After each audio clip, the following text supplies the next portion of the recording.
সবার পছন্দের মোমো আজকে আমি বানাবো। ওকে, সো আমার সাথে থাকবো সবাই।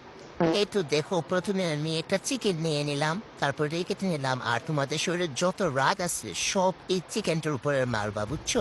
তারপর আমি কুচি কুচি কুচি করে কেটে নিলাম। তারপর আমি এখানে গাজর দিয়ে দিয়েছি, এখানে হচ্ছে পেঁয়াজ আর কাঁচা মরিচের একটা পেস্ট করে নিয়েছি, আদা বাটা দিয়েছি, রসুন বাটা দিয়েছি, এরপর লেবু দিয়ে দিলাম। লেবু বাই চিপতে চিপতে আমার শক্তি শেষ হয়ে গেছে। তারপর সয়া সস দিয়ে দিলাম, তারপর হালকা ধনিয়ার গুঁড়া দিয়ে দিলাম।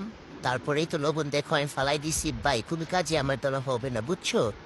তাও এখন মিক্স করলাম। না, মিক্স করতেছে না তো, এখন আমি এটাকে গরম তেল দেবো, তো এটাকে সাইড করতেছে। আরে শালা, দেখো কি সুন্দর হয়েছে, দেখো দারুণ না? এখন আমি এই চামচটাতে গুটে গুটে গুটে গুটে এটাকে নেড়ে নিচ্ছি, কিন্তু এই চামচটা দিয়ে হচ্ছে না। এখন আমি একটা স্প্যাচুলা নিয়ে নিলাম, এই যে দেখো কত সুন্দর করে মিশিয়ে ফেলেছি, বুঝছো? তারপর নেক্সট স্টেপ হচ্ছে দেখো ময়দা মাখা। বা এটাও তোমাদের অনেক কষ্ট করে মাখতে হবে, কারণ খুব, এতে দেখো আমি লবণ তেল দিয়ে সেটা মেখে নিলাম, এই যে রেস্টে রেখে দিছি। দেখছো কত দ্রুত হয়ে যাচ্ছে সবকিছু।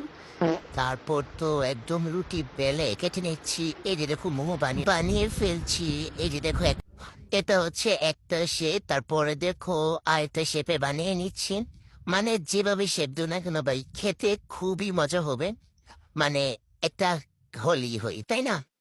এই যে দেখো, এট লাস্ট কত মজা হয়েছে মোমোটা, দেখছো কত মজা খাবা।